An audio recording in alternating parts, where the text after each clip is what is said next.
hairbrush?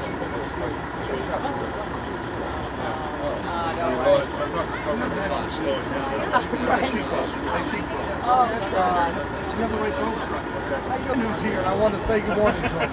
It's nice. Yeah, I was going to join him, but I unfortunately have two different appointments. I can imagine that you have enough time. The amplifier for Rob also are just one.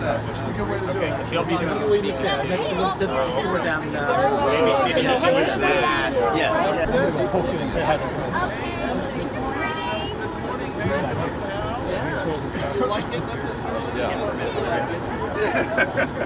not going to make a transition to breaker or something like that. Are we supposed to go now? I don't know. All right. That's where we are going. Attendance. Are we moving in, Gene? Move them out. Move them out. Mr. Pryor, go here. You gonna read those newspapers on the way? No, I can't read those newspapers with you around. Yeah, well, because you're going to be bothering me all the time. You're darn right. I'm going to give you a bunch of you know what for those. Oh, You're filming this for posterity? Yeah. Mr. Palm Beach. Town council is represented. This is not beach wear, but I've got to get You're looking good, Bill. I've got to get the reservation lunch as well. You want a bar? Take the seat of honor. Hi, Louis. How you doing? Good morning. Fantastic. No, I'm the checker in. No, I know you. I was just saying. He's the greeter. Official breeder. It's the legs that attract me.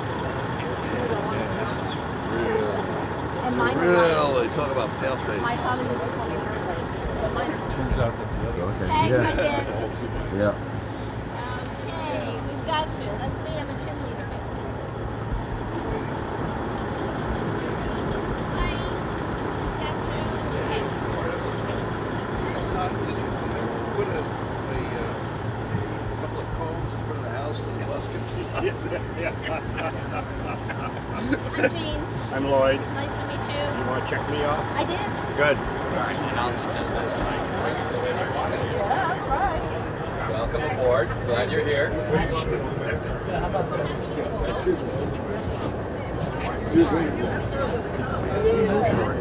That's it with the tripod. Yeah, well, the camera guy is gonna.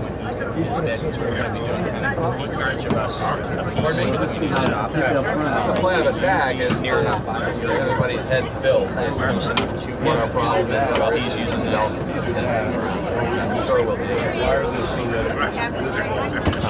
right now. It's fine. What goes where and then Yeah, we're going to go back and forth, so that's really fine. If it's just to flip it on here and flip it on as well. Okay, so we can just hand it back and forth. That's fine. Take us 30 seconds each time. Peter's here. Morning, Mr. Chairman. Good morning. You saved some seats there. You want to stop right in your house. You talked about it. I really don't want them to see it. I got a lot of illegal things in there. Going all the way back? Like the bicycle race. Hey, Lloyd, how are you? You guys got out. Good to see you. Migration to TV. I think that's partly it, but basically it's core. I mean, that's useful for us. It is. The core. I'm always amazed when cars are. That's right. The reason for this base reason though is I'd like to ask you a question. What have you not done? has regulations. I've been pretty much a starving writer, so I've done everything. That's been a You've done a lot of very cool stuff. EPA finally did, but the Corps still isn't ready to. No. Oh my God. Gotta get the hands here.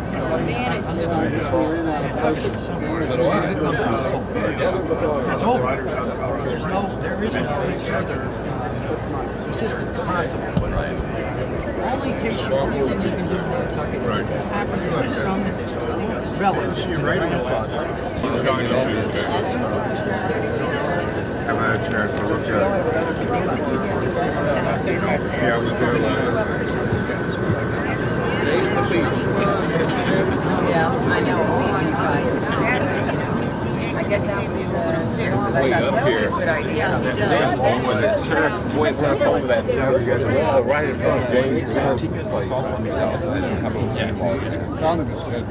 My father,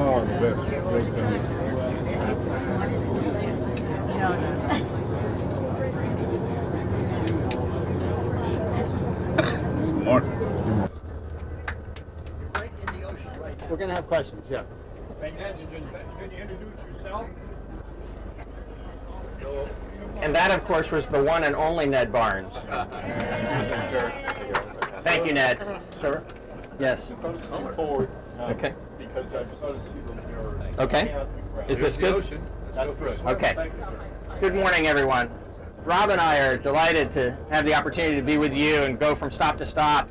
We're going to be speaking on each of the bus rides about the things that you'll be looking at the next stop, and about a few other things related to the shoreline of the town and the issues that we're all dealing with.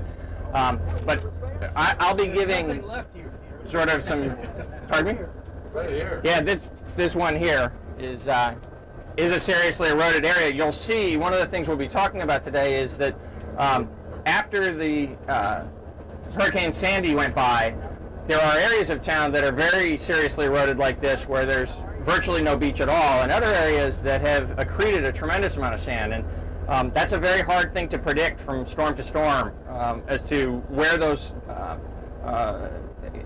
impacts are going to occur, which is why we try to take a global approach and do everything possible to keep the entire shoreline of the town as healthy as it can be. That begins with managing Lake Worth Inlet in an intelligent and proper manner.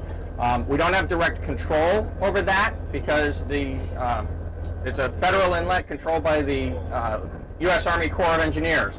But one of the most important things you'll see as we go up to the first stop at Angler is you'll want to look to the north and see the area at the inlet. You want to see the Lake Worth Inlet Sand Transfer Plant on the north side. That is a facility the town operates. And we bypass, in most years, about 150,000 cubic yards there. That's critically important because the inlet is the most significant cause of erosion for all of the beaches of the town. The fact that the inlet is wide and deep, maintained so that the shipping can move in and out of the Port of Palm Beach, it prevents sand from naturally moving from Singer Island down onto the island of Palm Beach. And that has been for now almost 100 years the greatest cause of erosion along our shoreline. So everything that we're doing, whether it's right there at the north end, whether it's in this area of town, whether it's down in reaches 7 and 8 at the south end of town that we'll see later today, is all geared towards restoring the beaches and protecting the shoreline to a great degree to offset the loss of sand that is caused by that inlet. Rob's going to talk a little bit more detail now as we head north about the what the sand transfer plant does, about the inlet dredging project that's coming up this winter, where we're going to get a tremendous amount of sand from the Corps of Engineers on the beaches of the north end. But one particular thing we'd like you to be aware of is we've got an unusual circumstance out there right now. Even at the high tide, which is our condition right now, we're going to be seeing these beaches in their worst case scenario, which I think is helpful in terms of seeing where there is more and less erosion that has occurred recently, and what the current conditions are. But you're going to see that even in this state of affairs, that the area that we're going to be standing on at Angler and immediately south of there actually has quite a lot of sand on it. That was one of the areas that benefited, ironically, from the sand that moved around during the storm. To the north of that is an area that usually has the widest beach in town, probably still does have the widest beach in town because there's such an established dune system there. It looks much more like what those of you from the northeastern United States are used to seeing in terms of a dune system, very unusual for South Florida. But there's a deep and wide dune system there, and then there's quite a sandy beach. Where is that, Peter? That's immediately south of the inlet, and then for several hundred feet south of that. And in Reach 1. And the interesting thing and the lucky thing about what's happened recently is that with the erosion of sand out of Reach 1 and accretion of sand into Reach 2, we have an opportunity to actually receive more sand from this upcoming dredging project than we normally would have been able to receive. So, mixed into this discussion we're going to have today are some bits of good news. Some of it related to some things that have gone right here in terms of managing the shoreline over the last 20 years or so in town. And some things that you get lucky instead of unlucky sometimes, and Mother Nature works in some interesting ways. So we'll be trying to make sure that we share that, as well as identifying the needs and the actions that are being planned to address the areas that are more seriously eroded. So with that, I'm going to ask Rob Weber to come up. He's our coastal coordinator in town. He does an outstanding job of dealing with all of the various details of this, managing the consultants who assist the town in doing the various projects that we do to try to provide the best shore protection that we can across the entire town. And he's going to talk between now and when we get off the bus about some of the details related to the inlet dredging and the operation of the sand transfer plant and the importance of that Reach 1 and 2 area. Yep.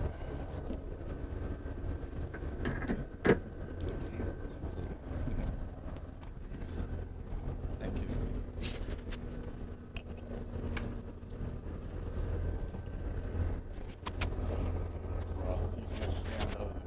Sure. Good morning. Right up top. All right, so yeah.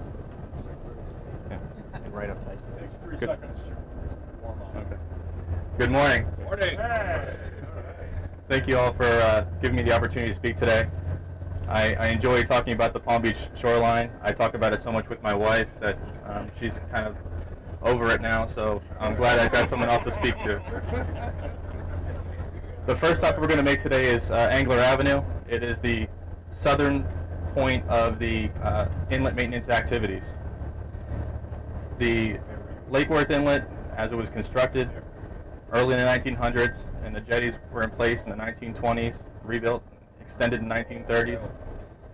Shortly after that, we started noticing some problems in the town. We started seeing some erosion.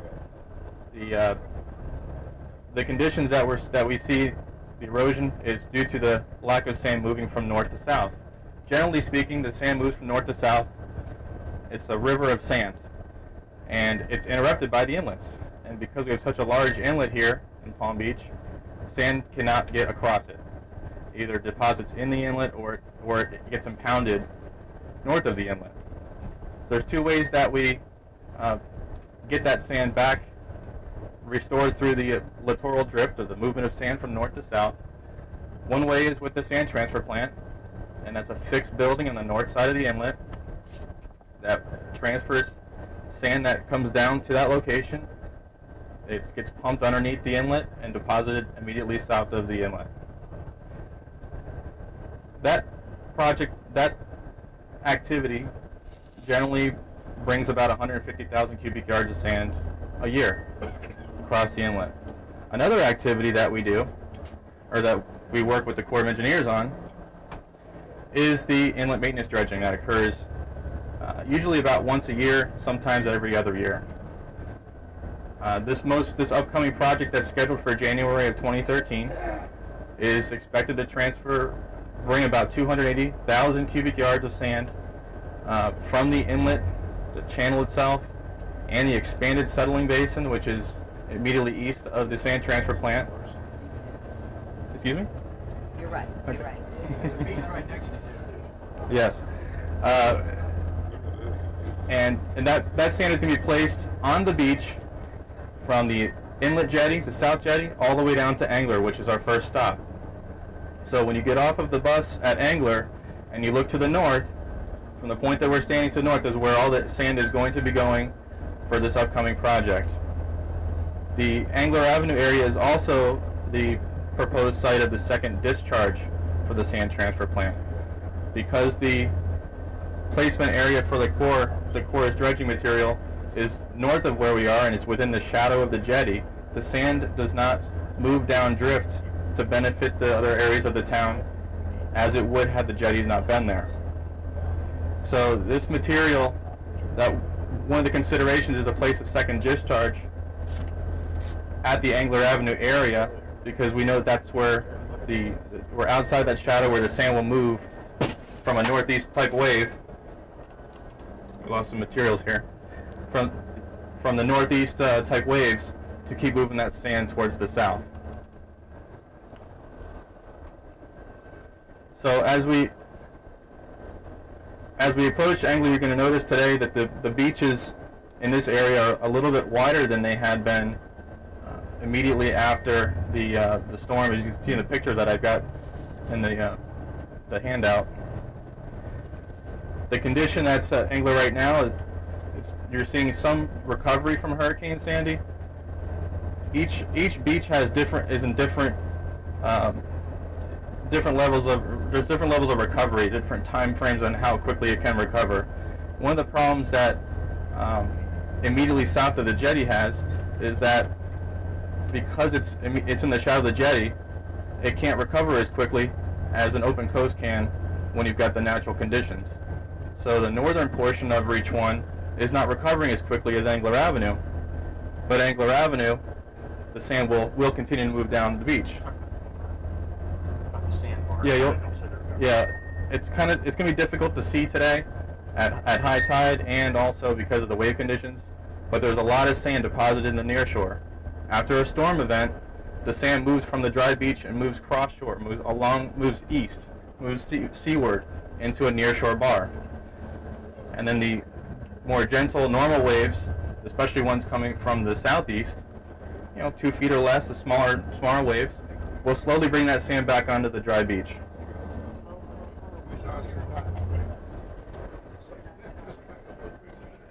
Anything else I'm missing? Maybe mention just that it narrows down real fast from anglers. So this area here is where we have the begin and extended area. And it's 17, Okay. that means a lot. This particular area that we're driving through right now is what we call Reach 2.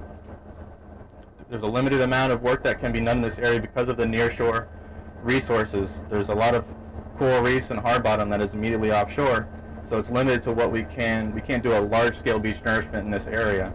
So we need to heavily rely on the sand coming from the sand transfer plant and the inlet maintenance dredging efforts to continue making the sand come across the inlet and move south and down the beach. Could you explain what hard bottom is? I don't think everybody. Hard bottom, yeah. And why it's a problem. Hard bottom, if you go offshore and you put your feet in the sand, that's essentially soft bottom. Hard bottom is rock. There's some rock features that are under the water, and that's where the corals and other algae and other organisms they attach to it and grow. So that's why when we talk about protecting hard bottom, we're protecting the resources that grow on the rock itself. If you cover the sand completely, our sand covers it. Right. We'll cover more of that as we try. Are we going to stop at Angler so we can get out? Yeah, right where the cones are. Where the cones are? I think so. Yeah. Ned? That's where you go. Maybe a little further on. Good spot. Same idea. Yeah. Trying to help people not get their shoes wet. Now, because of Sandy, the sand transfer plant is inoperable right now. There is some work that needs to be done to repair it. The sand that would normally be coming across the inlet is waiting for us, waiting for the plant to be fixed. I was across the inlet the other day and noticed that a lot of sand is stockpiling at the north side of the inlet there. So hopefully we can get this. What's the timetable for the repair? Timetable for repair? Probably early spring. I mean, somewhere March. Yeah. This is allowed to be stopped. How long is it? Yeah, go ahead and stop here. The flow of the sand. What's the natural flow? That's different with every section of the beach. Generally speaking, 1 mile a year is what a lot of engineers use, but that's an overstatement. We overshot. I can turn around. Can you? Sure. That would be great. We can go back a block or two. This is Reef Road. Down there is an inch road. This is not Angler. We got a public access at Angler, but we overshot it. But we're gonna This get is that Reach big 2. club, which will Reach 1 is about 2,300 feet south of the inlet. The town is broken down into 8 reaches. The reaches have different shoreline orientations, different coastal management methods that can be done to manage those beaches. There's different upland features, whether it's influence from seawalls or the inlet jetty. The reason why Reach 1 is smaller and unique is because of its direct influence from the inlet. The next reach is Reach 2, which I'll tell you when to take a lap. extends for about 2 miles down to the Wells Road area. Go left here and then one more left in a minute. The Midtown project is between reaches 3 and 4.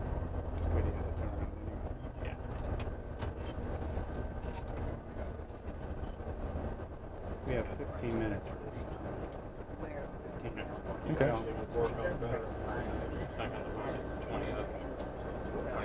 Did you want to make that announcement, or? Well, you can tell them.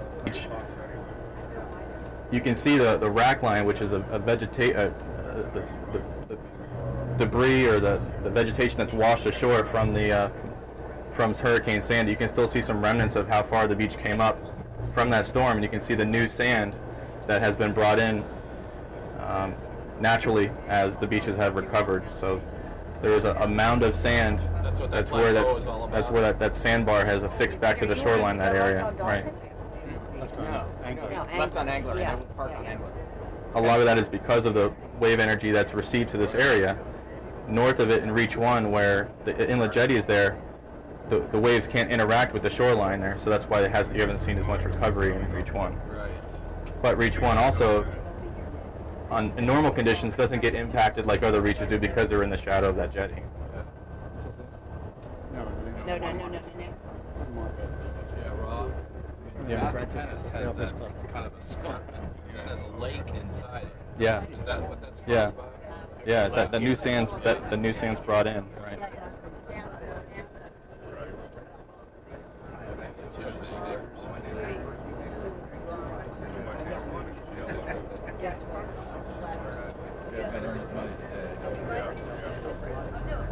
Sorry, I should have looked. I wasn't looking. This actually worked out better, because now we can just head south. We would have had to do this anyway. Yeah. Do we need a... All right, we're going to be getting off the bus very soon.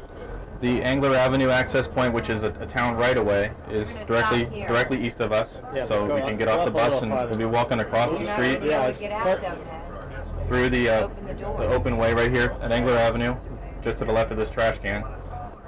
And you can make your way onto the beach. Yeah, Right here is perfect. Yeah.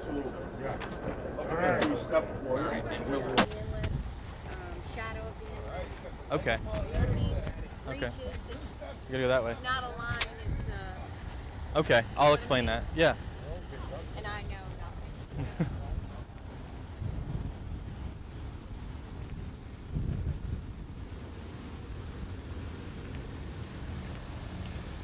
How we doing? It might take a few minutes. There's about 60 people getting off the bus, so. Alrighty. All right.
Help?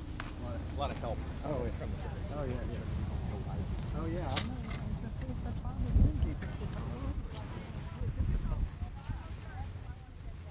But we drove up along the beach. There wasn't much beach there.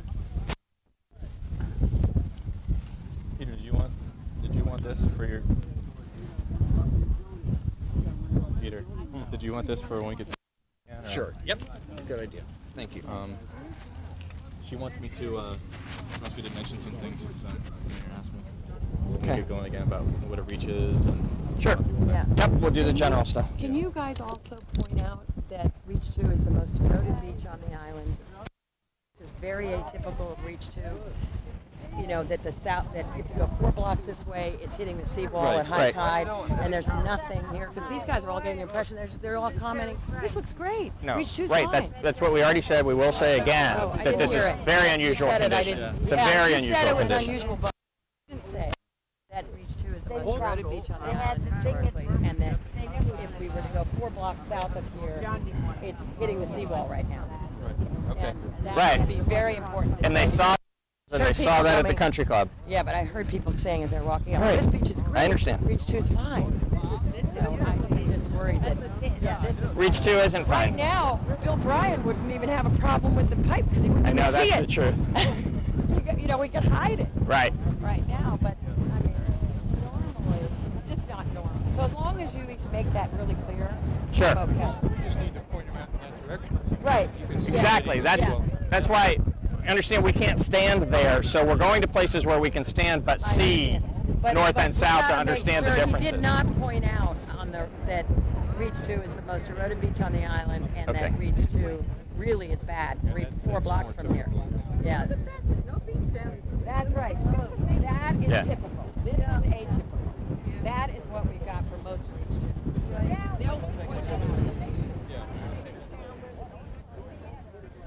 So where's the property line now? Pardon? Where's the property line? The property line is 15 feet above the high water mark. Yeah, but then the next line, it's actually right at the high water mark. Then what they call mean high water is under the state law. That's where the boundary. Here again, then the property line will be back here. So. This beach is a travesty. I don't know how they deal with it. We're down at Reach 8. Yeah. So, but look, 200 yards south, and you can see, and actually this beach is usually about half this width. This is right, you're standing on the spot where it narrows down. That beach is usually as wide as this and then some, because it's in the shadow of the inlet. That's where all the material comes out of the sand transfer plant and everything. So Reach 1 is always healthy. Reach 2, where you're standing, is the end of that benefit from the transfer, and then it turns quickly to this, and it goes on for the rest of Reach 2. There's really no beach at all.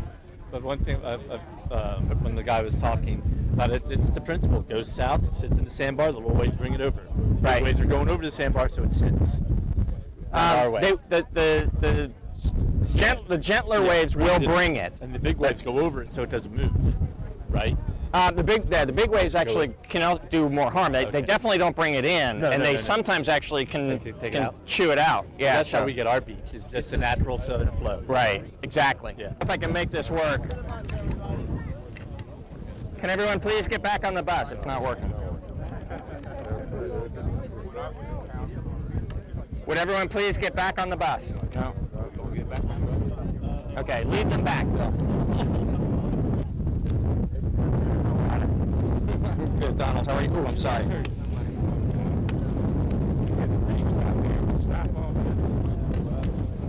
Okay.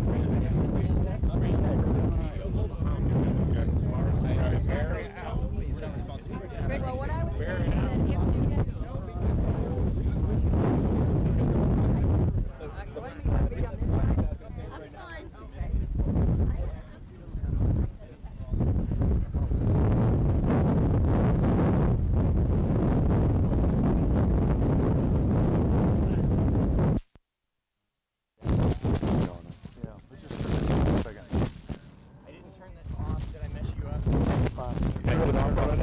Where the pipe will come out? No, with this on, with the film on. Oh. Yeah. So what do you want me to say?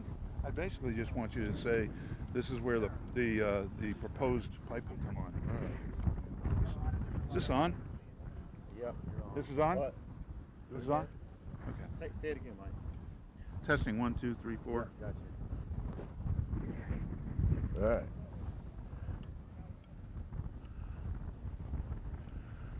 Okay. What do you want me to say again? Look over at me this way. All right. Okay. So what is going to happen up on this beach? Well, the expectation is that the second pipe is going to come out of the sand transfer plant and end up somewhere on this beach just outside of Angler Avenue, right along here, on the dry beach, not out in the water. Okay, good. You got it? Yep. Perfect. Thank Star you, is sir. born, I'll tell you. Print up a couple of copies of that. Distribution only. Got to keep moving from the Yes, that's okay. I got it. Okay. Okay, so yes we are.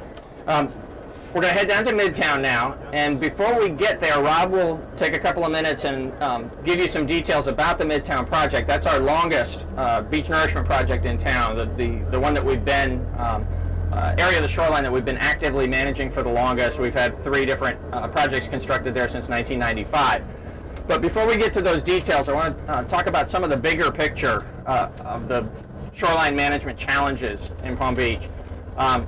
You know, we have, as we leave this Reach 1, Reach 2 area, this situation where Reach 1 is protected mostly by the inlet, and so the current condition is very unusual. We've had the storm impacts that have moved some sand out of Reach 1 and into Reach 2.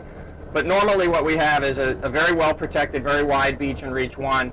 It narrows down quickly at this section of Reach 2, and the remaining area of Reach 2 is the statistically most eroded beach in town. There are pretty extended areas where there's just seawall and wet beach. There's no dry beach there. We have that condition elsewhere in town. Most particularly, I know some of you recognize that in the south end of Reach 8, we've got the same situation. And we actually have pockets of it in a few other places. Right now, at this moment, we have it in more places than usual. You saw on the way up here between Sunrise and Wells, a situation that is right now in that condition, but is rarely in that condition. We usually have some dry beach there. So this tells us a couple of different things. It tells us that we do have areas of town that need attention more than others. It also tells us that the situation is very dynamic and always changing, and that'll especially be true in periods like where we are right now after a storm situation. So the challenge for the town, all of us together as a community, for the town council and the mayor as the ultimate decision makers, for staff helping them do that, for their shore board group of citizens that is offering you know, really intense review of these issues and advice to the mayor and town council about them. All of us collectively are trying to plan appropriately for long-term management of the beaches. We can't just react to situations like what we have in the current situation. You know, we're going to have this, for this winter, some immediate challenges based on the more eroded condition than usual along our shoreline. But so far we don't have any structures that are in jeopardy. We don't have situations like we have actually north and south of us right here in Palm Beach County where emergency work is required in order to protect buildings, literally, and other physical improvements from falling into the ocean. So we're fortunate in that. And it's important that through all of this we maintain a long-term perspective, how to intelligently invest the resources of the community to provide additional sand, to provide structures where that's an appropriate part of the plan, and to manage the shoreline. It's always going to cost millions and millions of dollars to do this. That's the nature of this kind of work. We can't stop doing it and just leave ourselves to whatever comes with Mother Nature, because we know the power of these storms. But we also don't have an endless supply of money, and so the great challenge is to find the happy medium where we are doing all the necessary things to provide shore protection at the most affordable cost for the community. That process has been, a new chapter of that process has been underway these past several years. The Shore Protection Board has been reviewing a lot of different aspects of this. One other thing, just in terms of definitions, we refer to reaches, Reach 1 and Reach 2 and Reach 7 and Reach 8. We're here in Reach 2, along this area of the seawall that is maintained by the town is going to be actually replaced by the town in the next few years. At the base of it, there are boulders that the town placed several years ago in order to protect the wall and protect this roadway and the utilities that are underneath it. That's called a revetment, which is where you place large rocks to give greater stability and protection to the seawall, which in turn protects the road. We call these reaches because that's the term of art for the coastal engineers. But when we talk about Reach 1 or Reach 2 or Reach 6 or Reach 8, those are just segments of the shoreline. So Reach 1 goes down about to where we were standing out there a few minutes ago. Reach 2 goes down to just north of Wells Road. And then Reaches 3 and 4 are the Midtown project that Rob will speak about in a moment. But back to the planning effort that's underway. So there's been a lot of work that's already been done to develop a tentative plan of action for the next 10 years. The various projects involved most of the reaches of the town and vary in the potential cost, because there's some areas where we might be doing some structural work along with sand if we're allowed to do that. Some other areas where there are other details of the projects that are not completely refined at this point. But overall, the cost of that project, that program, would be between $60 and $100 million for the 10 years. So it's a tremendous amount of money, no matter how you cut it, no matter what the final decisions are. Because of that, the town council has hired a firm called Woods Hole Group. They're out of Massachusetts. They are very highly regarded in terms of their expertise and their knowledge and experience in these areas. And importantly in this, because of the magnitude of the decisions and the funding issues that are involved, they're completely independent. We have a team of coastal engineers that are licensed to do this in Florida that give us very specific advice about the specific projects. But we wanted to make sure that the advisor on what is the right plan overall would not be somebody who would have a potentially vested interest in designing or helping us execute our projects here. And Woods Hole is ideal for that, and that's why they've been retained for this project. Woods Hole is now 80 or 90% finished with their effort to review everything that has gone on in town since 1999, and all the planning, the tentative plan that's been established for how we would move forward for the next 10 years of coastal management here. And we anticipate receiving their report in January. The timing of this tour today is outstanding because you're getting a good detailed background and feet on the beach, a little sand in your shoes, to understand exactly what it is that we're grappling with. The decisions related to which projects and how much and where to do structures and where not, and what the overall cost of this to the taxpayers will be, those decisions are going to be made during the first half of 2013. So we're right on the verge of where this Woods Hole report will come in. We'll be having a series of meetings to review that report and to give detailed consideration to the whole plan. And we're expecting town council to be making the decisions related to the scope and the funding of the 10-year plan during the spring and early summer months of 2013. I'm going to talk a little bit later in the trip about something called the Beach Management Agreement, the BMA, which is another very important part of our big picture of coastal management here in town. But I want to hand it over to Rob right now so that in the remaining part of this segment, where we're on our way down to Midtown, he can give you some details about the project there and what you're going to see. Get out. Okay, I'm back on. The Midtown project is the first beach nourishment project of the town, constructed since the modern coastal management efforts started taking place when a planning document called the Comprehensive Coastal Management Plan that was completed in 1986. This project was constructed in 1995. It focused from the Clark Avenue Beach to the south end of Midtown, which is what we call Reach 4. This project placed about 1 million cubic yards of sand in 1995. These projects are designed with to have a specific project life of about 8 years, and how that's put together. Excuse me. Thank you very much. Take care. Bye, Sam. These projects have a design life. We try and keep it around 7 to 8 years. For the purposes of Midtown, it's an 8-year life cycle, and the way that we determine the life cycle is based on erosion rates. And the erosion rates will help you backtrack into how much sand is needed to help have the project last for that period of time. The 1995 project did last the 8 years. In 2003, the project was renourished. You're going to hear a lot of terms about adaptive management, and there's things that we've learned along our process of constructing projects that we're going to do to maintain efficiencies, whether it be for cost or for the project in general. But in 2003, the project was expanded to include the Reach 3 beaches from Wells Road down through Breakers. Go ahead, Rob. The only thing you might want to add is why that Midtown was chosen and where the water was at the point that was. Okay, good. The question up in the front here is why was Midtown selected as the first place to do a project? And one of the reasons why, and I was not here at the town in the 90s, but the beaches were to a point where the water was hitting the seawall at Midtown, and there was no recreational beach.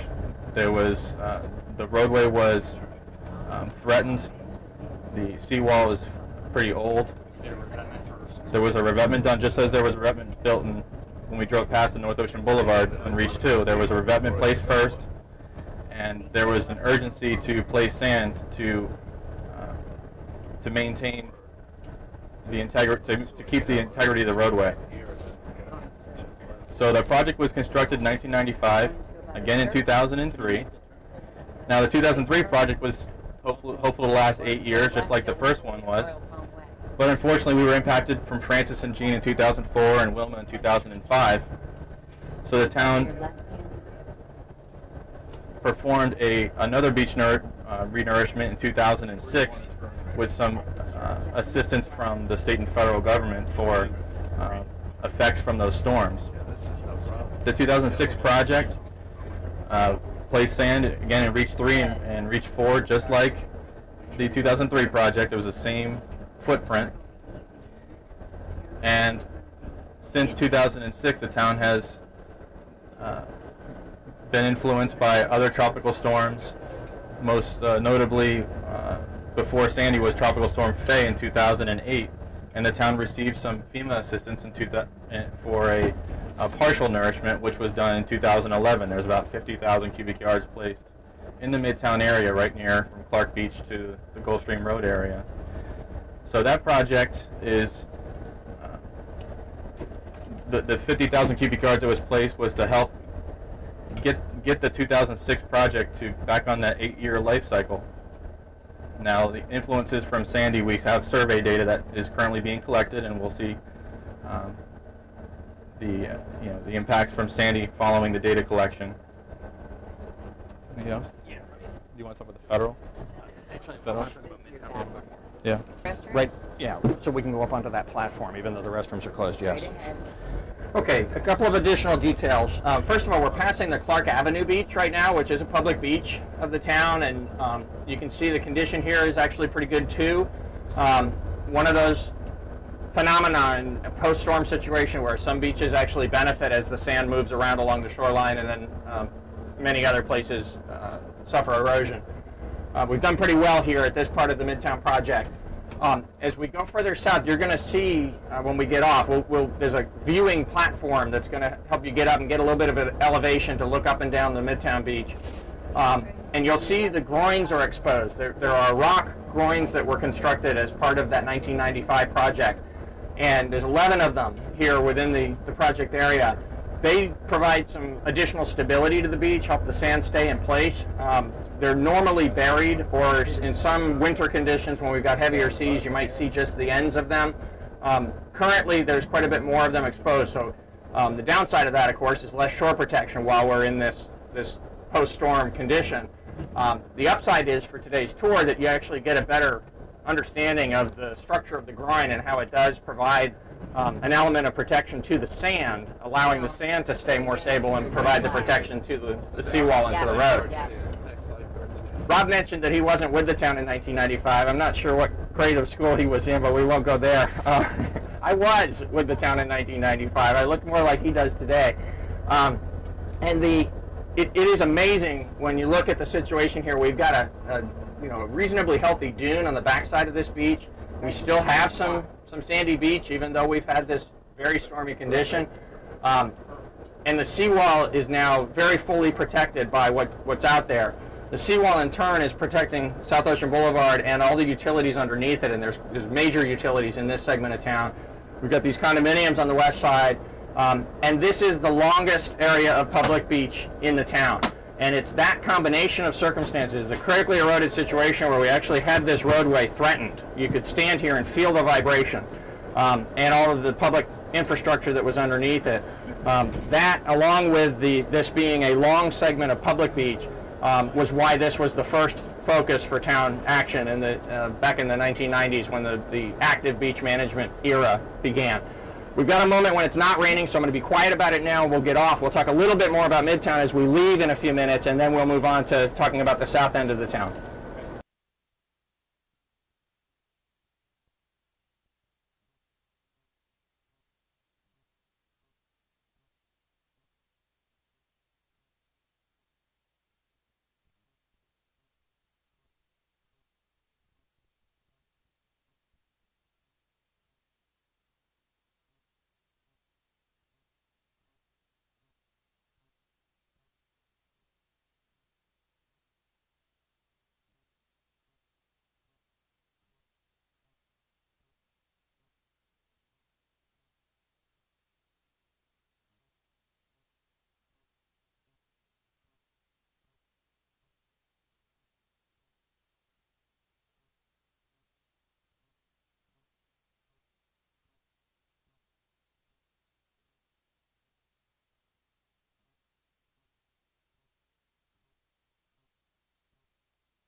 Okay.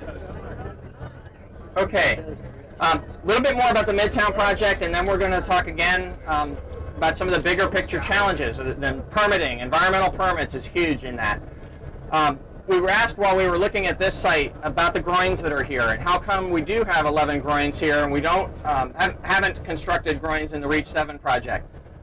We'd like to construct some structures there. There's a general consensus that some structural elements there will probably provide some additional benefit in the Reach 7 project. The engineering is very complicated. It's inconclusive at this point, and the environmental permitting it makes it hard to get a groin. The state of Florida has taken a position, and we know that there are other parts of the country where you see groins as a more common element of shoreline protection.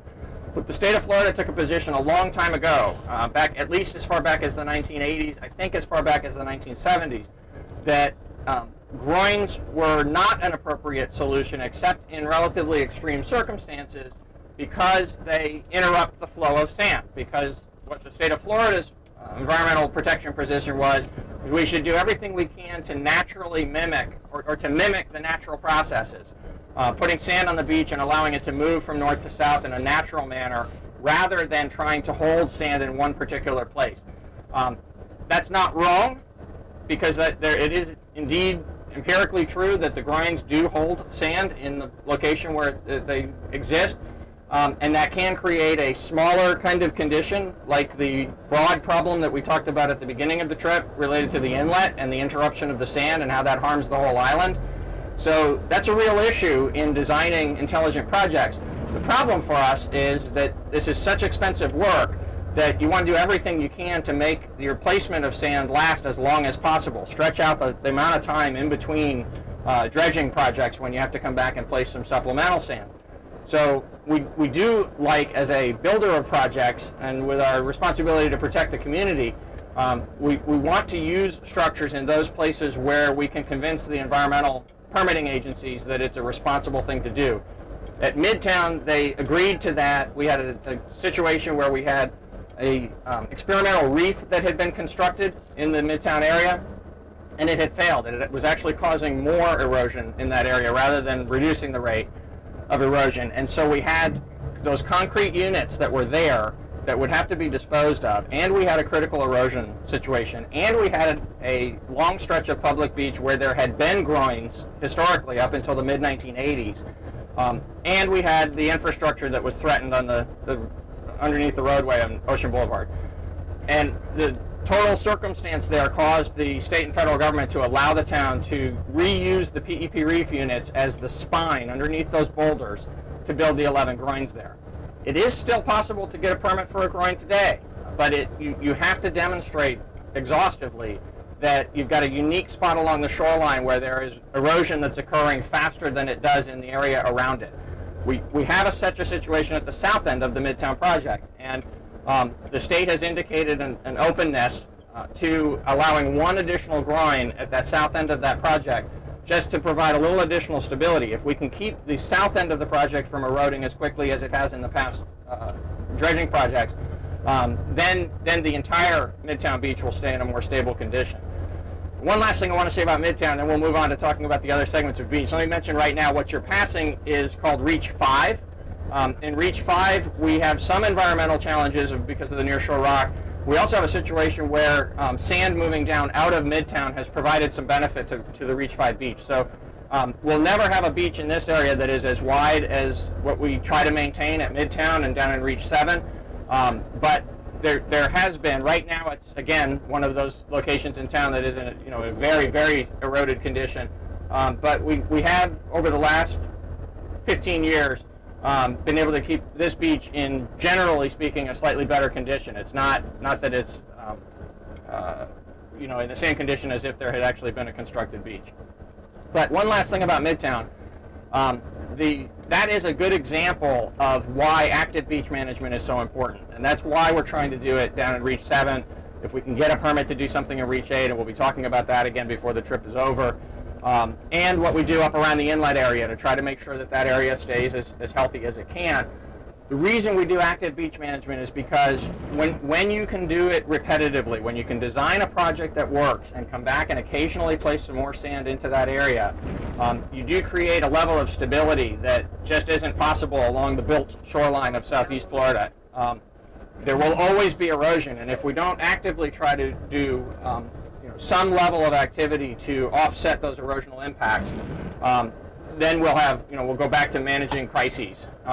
So we try to do active management in order to prevent those crises, and the Midtown project has allowed us to do that. Even today, in the condition that you saw it, where it is, and it's probably most eroded condition that we've seen it in the last decade, it is still providing very substantial shore protection to that seawall. The seawall is protecting the roadway and the infrastructure underneath it. It's a success. That's exactly what it's supposed to do. The sand that's out in the beach is intended to provide the protection during storms so that we don't have seawalls failing and infrastructure being lost. So we're trying to accomplish that same outcome elsewhere in town. Remember that at that location we've been at it now for 20 years and have built the project 3 times. As we head now down into the south end of town, we'll be in Reaches 7 and 8 once we get past Sloan's Curve. And actually, before we do that, one thing that's probably worth a quick mention is in Reach 6, we're going to go through Widener's Curve in just a minute. Between Widener's and Sloan's, that's called Reach 6. There isn't any town active project for Reach 6 because we've talked before on this ride about revetments, about where large amounts of large stone is placed to provide shore protection instead of doing beach work or other structures. The state of Florida, as a Department of Transportation, built an enormous revetment to protect South Ocean Boulevard in this location. After South Ocean Boulevard was lost to a storm back on Thanksgiving Day of 1984, the road was severed. It was closed for a year or two.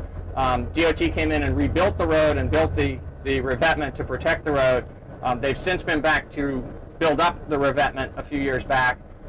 So this is a very well protected area, but with almost no sand at all. It's a very different, very hard structured method of storm protection here in Reach 6. You're going to see that in just a moment as we go around this curve. South of this, as we go around the next curve into around Sloan's Curve and down into the south end of town, we'll have the Reach 7 and Reach 8. Phipps Ocean Park is the north end of the Reach 7 project. We had originally designed that and wished that we could construct the project up all the way to Sloan's Curve in front of the condominiums there as well. But there is, again, hard bottom, near shore rock that is an environmental permit impediment to that.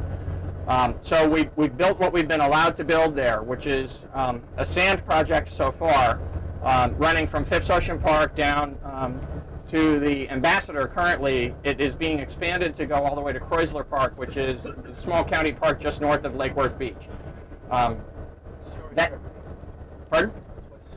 This is the revetment that I spoke about a moment ago, where the DOT is protecting the roadway with the rock rather than with more natural shoreline protection. In Reaches 7 and 8, we have constructed once the project in Reach 7. We have also proposed and pursued permits for projects in Reach 8, but have so far been unable to get a permit that would allow us to construct an improvement there other than small-scale dune restoration. We'll talk more about that Reach 8 situation when we head on down to the Lake Worth Pier, because you're going to get a great look looking north into 7 and south into 8 when you're standing out on the pier. But right now I'm going to hand it over to Rob so that he can talk about the Reach 7 project and the conditions at Phipps Ocean Park and south of there. The narrow beach here in Reach 6, the Phipps Ocean Park and the northern portion of the project erodes much quicker. This in Midtown, we had a similar situation in 1995 where the beaches would erode in the northern portion, and the way that was resolved by adding more sand north of it in the Reach 3 area, we've done adaptive management in the Midtown section. Unfortunately, that same condition can't be had here in Phipps Park because of the natural hard bottom reef that is offshore of the Sloan's Curve area. So one of the ways that the town is working with the state and federal government for the next beach nourishment project in Phipps is to have more density, to have more sand, a more slug of sand placed at the Phipps Park area, and not have it as even, and have it so we know it's going to move from north to south. So we want to have a larger amount of sand placed at Phipps Park and monitor that. Because of the, as Peter was talking about earlier about permitting hurdles that we have to go through, we would like to consider coastal structures in this area, but we need more monitoring data. The state has advised the town to do another project with sand and then monitor it for a period of time to see if structures are absolutely necessary. We need to announce that we're going to be going to... Yeah, let them know we're going to walk up the ramp, and then people who want to walk further to the south end and take a look down at, on the beach or at the beach can. Okay. But people who don't want to walk that distance would be able to take a look at the beach from the lifeguard building. Okay. A couple quick announcements as we get to our stopping point here at Phipps. If folks would like to go onto the beach, you can walk up the ramp here and take the beach access right near the yellow flag to get onto the beach. For folks who don't want to get onto the beach but want to see the conditions, you can walk a couple hundred feet. Once you get to the top of the dune, the top of the walkway here, you can walk south a couple hundred feet to the lifeguard stand, and the lifeguard building is open today. So if folks would like to go into the lifeguard stand and see the view, an overview from the lifeguard position, you can do that as well. Tell me what, about 20 minutes. Thank you. We've got about 20 minutes here.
please.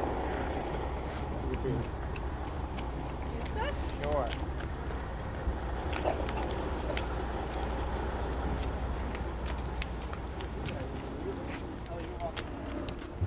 Is there anybody else, Rob, up in there? No, this was it. Okay, this is it. Great, okay, Yeah. good. We did it. We counted duck heads. If Yeah. we're ever going to lose anybody, this is going to be the place. We'll leave Yeah. someone in the bathroom or something. Nobody using the lifeguard stand bathroom, so that was open when I left. I'm just going to jump on and do a quick shot of the hole. Okay.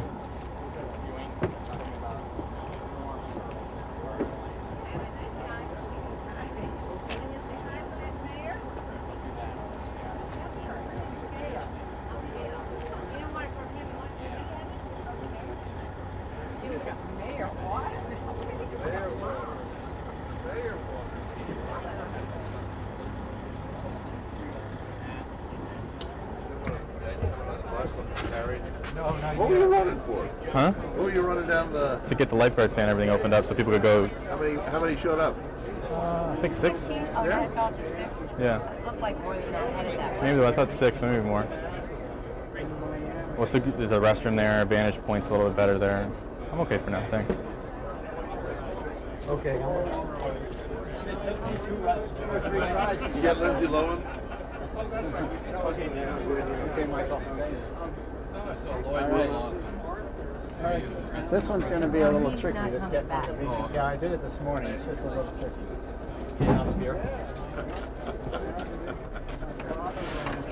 Is he gonna? He's gonna go ahead then, I would imagine. I don't know whether Lloyd's. I don't know where Lloyd is. He's not coming back. Are you ready to get started again? Do you want me to? He jumped off. Okay. Nedley, Lloyd's not coming back. Right. No, Lloyd. Okay. Yes, they're doing some rehab. I read about that. We're good. Okay. Yeah, Okay. we're all set. Okay. As we make our way towards the 4th and final stop, which is the Lake Worth Pier, just have a few closing remarks here about the Phipps project.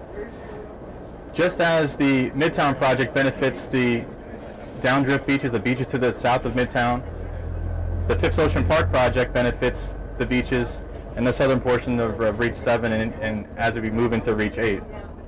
There are portions of Reach 7 south of Phipps Park, south of the Par 3 golf course, that were threatened back in 2006, and after that project, what we have today is an established dune, even under the conditions from Sandy, an established dune and still a beach there.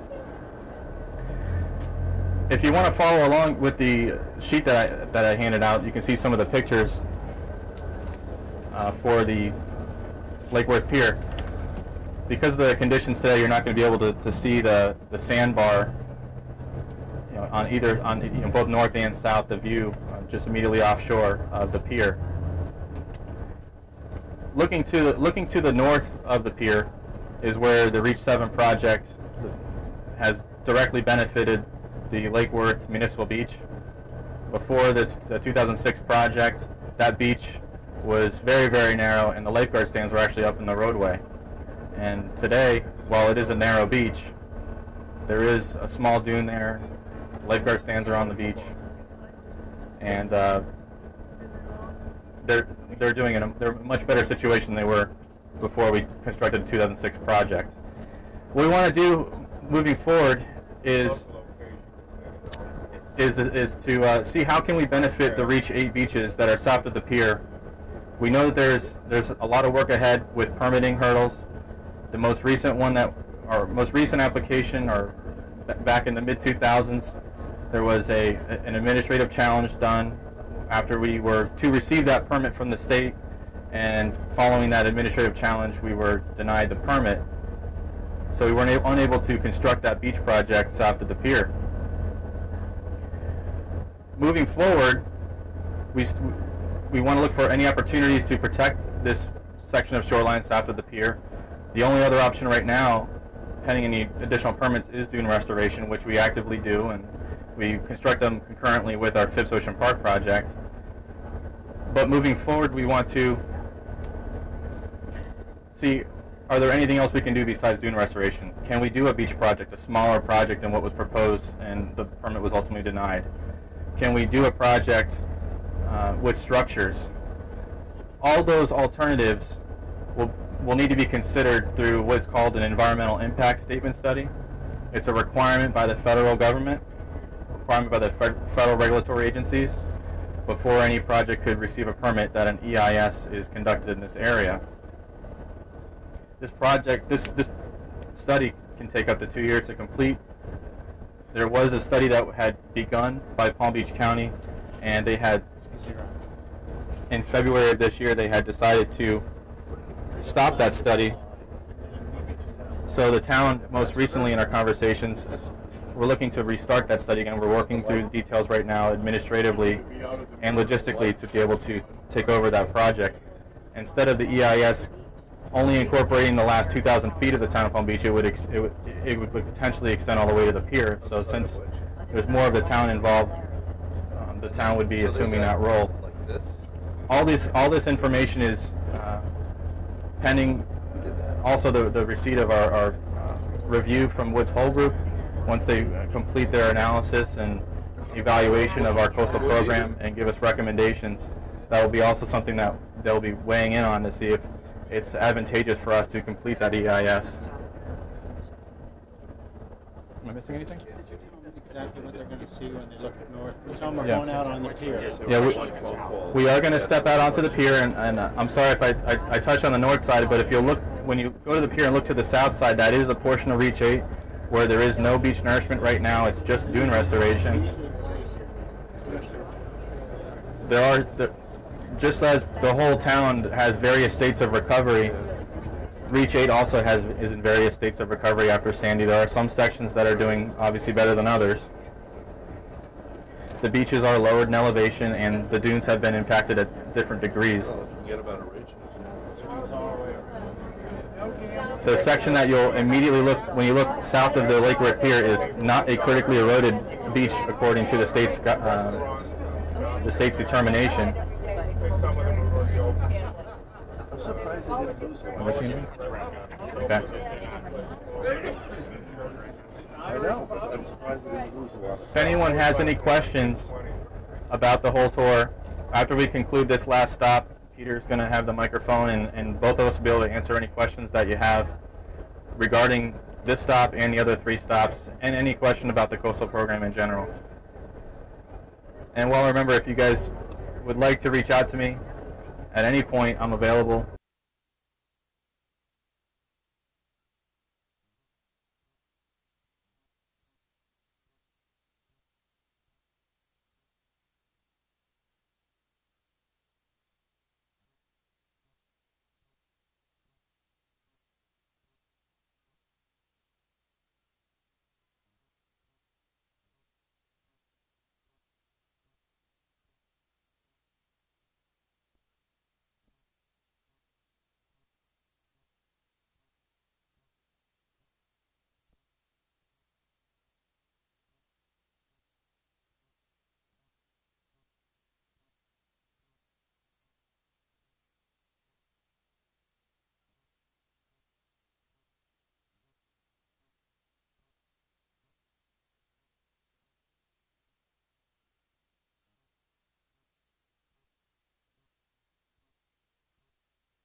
How deep is it down here, do you think?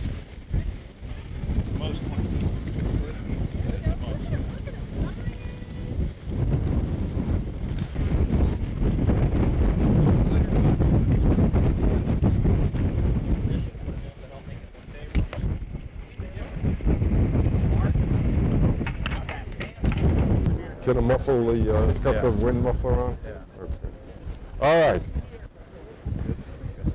So tell me, what do you think about the trip today with the Civic Association and Citizens Association? Absolutely fantastic. I don't think there's ever been a trip like this before in the history of the town of Palm Beach. It's only by seeing actually what the condition of the beaches are that you can see what the problems are as well. So I am really blown away, literally as well as figuratively, by this terrific tour. What do you think the biggest issues are on the beach right now?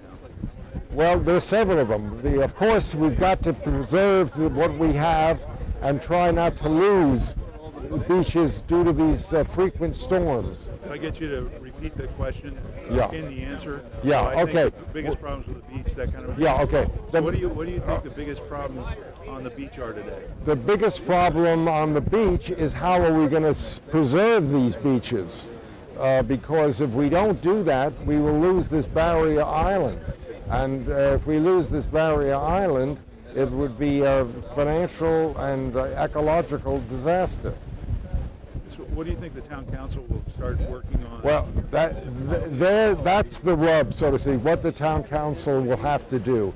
The town council will have to find up between $60 to $100 million worth of beach restoration and preservation over the next 10 years.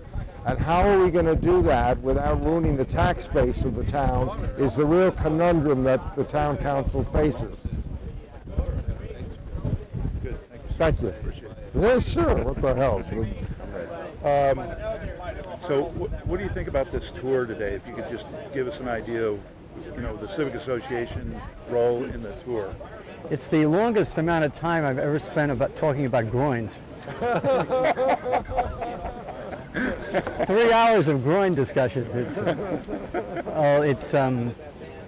You see firsthand the incredible difficulty that we all face trying to deal with the ocean in a time where, for whatever reason, water has risen higher, both in the inlet and out here, and the difficulty of trying to protect property and hold sand on the beach. It's an incredibly complex problem to deal with and resolve. So it's everybody's issue, there's no question. We'll all have to do everything we can, but it is complex. What do you think about the Civic Association's role in this issue? Well, we certainly have to be as supportive as we can against what's possible. Fortunately, we have many members and board members that are closely associated with the Shore Protection and Shore Protection Organization. It actually was a Civic Association committee years ago before it became a municipal committee for shore protection. So I think we have many people that are well versed in it, and I live on the water too. I certainly am. I live on the water in Nantucket too, so I get it both ways. There is only so much that can be done in a certain period of time, and I wish we could speed it up. I wish we could do multiple things at the same time, and perhaps that's possible with cooperation between Corps of Engineers, the county, the town, the state of Florida, the EPA, and everybody has to be a participant here. What do you think about this new committee that's been formed by the Civic Association and the Citizens Association to address this? Well, I think it's excellent, we have to get everybody on board here, and we're going to have to explain that the projects have to be practical enough to have a life expectancy which can justify the high cost that goes into them, and that's very difficult to do, but it's got to be done. Okay, great. Anything else you can think of that you want to tell the town or tell members? Well, I'm going to go back and carefully think about my groins. Okay, great. Thank you. I appreciate it. Congratulations. Hopefully this has been helpful and informative and maybe even a little fun today. We've got a little more information we want to share with you, and then we'll open it up for questions as we ride back up to the parking lot and finish up for today.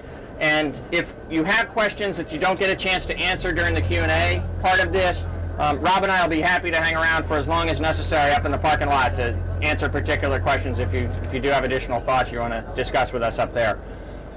But one of the questions that's arisen a couple of times along the route is why we don't have a federal project here in town. And I want to explain what a federal project is and explain why we don't have one here. We were originally pursuing that classification, to have the federal government be a partner and a leading partner in the construction of our projects here in town. Back in the 1980s, when the first Comprehensive Coastal Management Plan was completed and the town began a permitting process for Midtown, the thought was at that time that we would follow the model that is very common up in the Northeast, especially in New Jersey, but it exists elsewhere in Florida and Carolinas, where the federal government agrees to the approach that's going to be used to manage a particular segment of shoreline, and then it becomes what's called a federal project. There's an act of Congress that authorizes the project, and Congress appropriates federal money to help pay a substantial amount of the cost of the project. The town was pretty close to obtaining that designation just for the Midtown, not for our whole program, because our whole program was in its infancy and there was a lot of it was just conceptual at that point. But the Midtown project was pretty well defined. We were obtaining permits for it. But there was a tremendous amount of concern in town about the long-term commitment. If you do a federal project, you're signing on for a 50-year relationship with the federal government and an obligation to come back and do the renourishments that are needed throughout that time. And there was a desire, as there is still today, as there always will be, among many residents in town to have a more permanent solution, something that didn't require you to come back and keep placing sand. And the town council at that time made a decision, this is back in 1991, to maybe late 1990, to install the PEP reef. We talked earlier about the PEP reef. It was an experimental reef at the Midtown area. It was intended to be a lower cost and more permanent solution instead of using sand. Because it was experimental, the federal government wouldn't participate in that. By the time 1995 came around and the monitoring of the PEP reef had determined that it was not helping the situation but actually making it worse, and we shifted gears into obtaining a permit and constructing the Midtown Beach project for the first time. And by that time, there had been a change in the federal government's approach to these projects, and for economic reasons and other reasons, the federal government had stopped authorizing new federal projects. So there is still a tremendous amount of shoreline on the east coast of the United States that is designated as federal project, where they're playing out the 50-year period that in some cases began in the early 90s, in some cases began back in the 60s, maybe even earlier than that. But those are the federal projects that are still being constructed. There aren't any new ones being authorized, and that window has now closed, so that's not even really a factor for us anymore.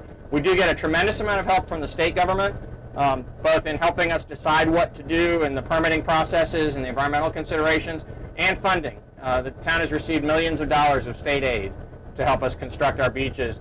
The formula for how much we're entitled to receive of state aid for our projects is based on the how much public area of shoreline is involved. So in areas of the town where the shoreline is more privately owned, we're not eligible, or we're only eligible for a little bit of state aid. At the Midtown area and in Reach 7 at the Phipps project, because we have large segments of public beach, we do, and restrooms that are available to the public. We receive a substantial amount of state aid for those areas.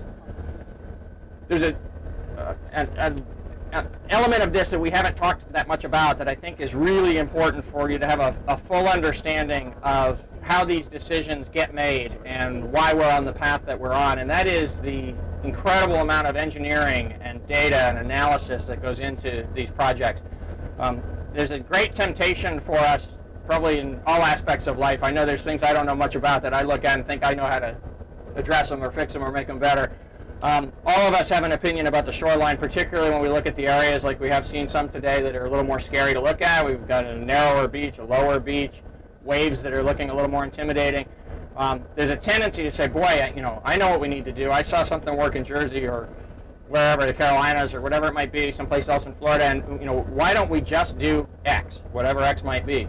The main reason why is because we can't, even if we wanted to, because of the environmental permitting that's required and the rigorous regulations you need to comply with, because it's a very fragile set of environmental conditions out there.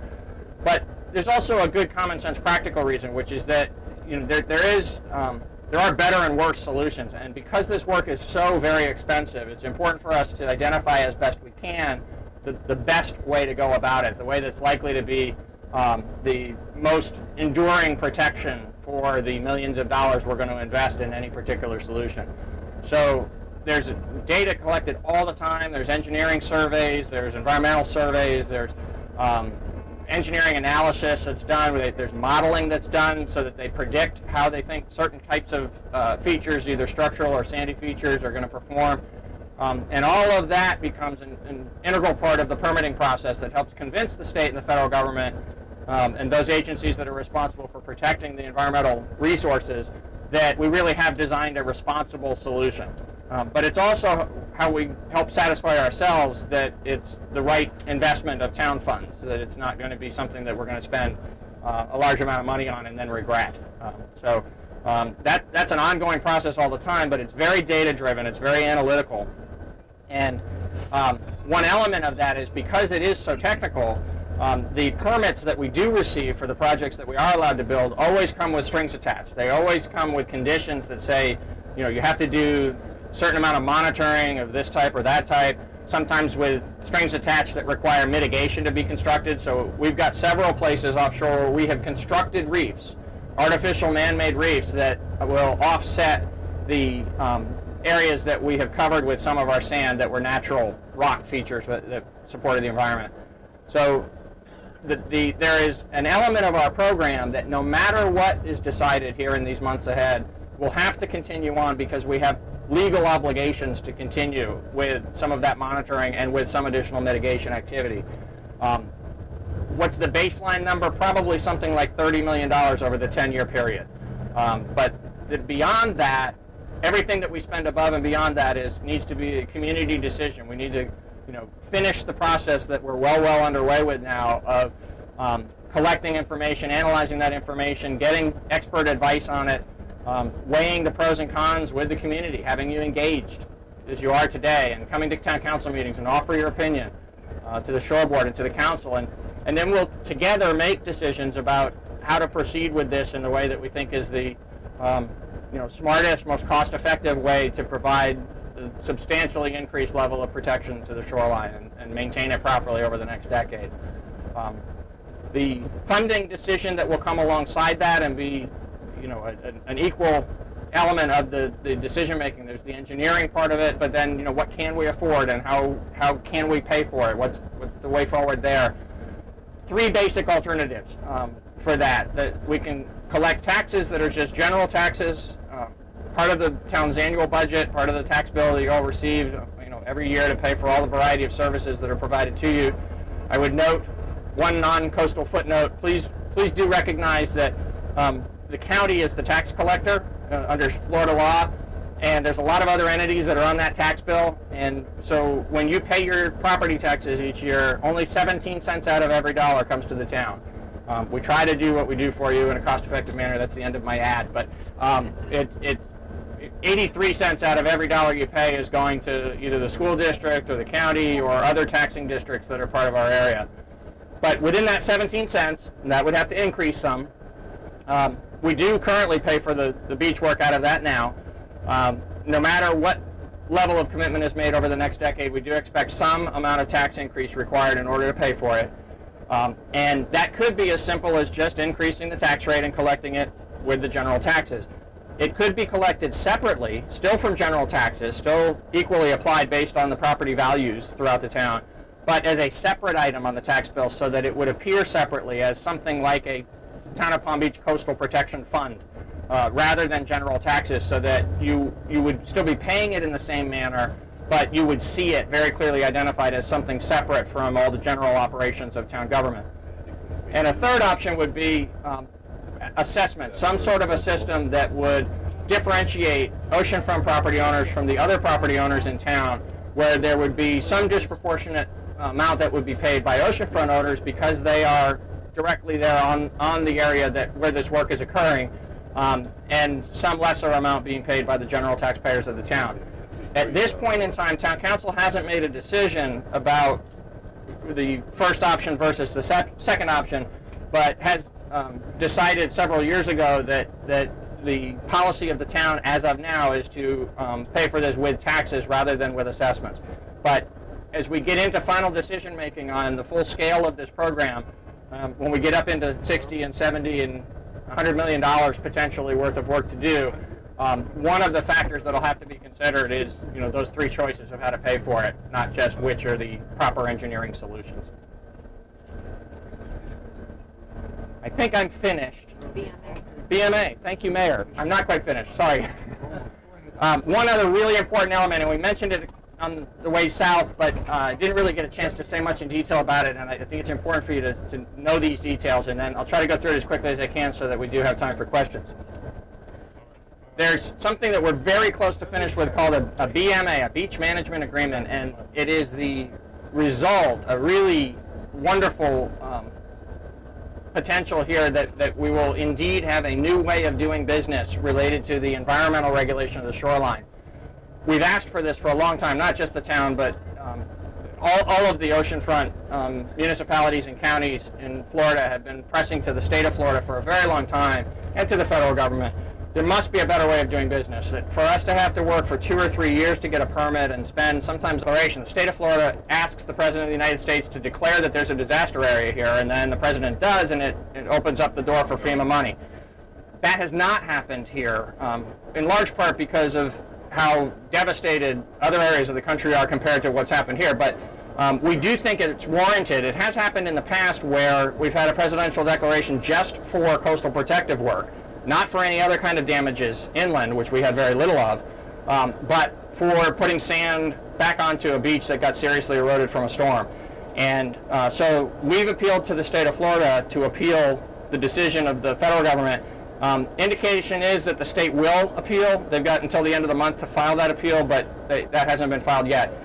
If they do appeal, and if a presidential declaration is granted for this, then FEMA would pay more than half of the cost. We've estimated that the cost of doing dune restoration work to place some additional amount of sand in at the bottom of the eroded dunes, just to give some additional protection through this winter, would be about $6 million. And FEMA would pay more than half of that if there is a presidential declaration. Our staff advice to the town council up until now, and the decision of the town council up until now, is don't spend that $6 million. The situation out here, even though it looks a little scary in spots, does not warrant spending $6 million of town money for that purpose. But if it either becomes worse during the winter, or if FEMA money becomes available during the winter, then it's something we could act quickly to mobilize a project to take advantage of that situation.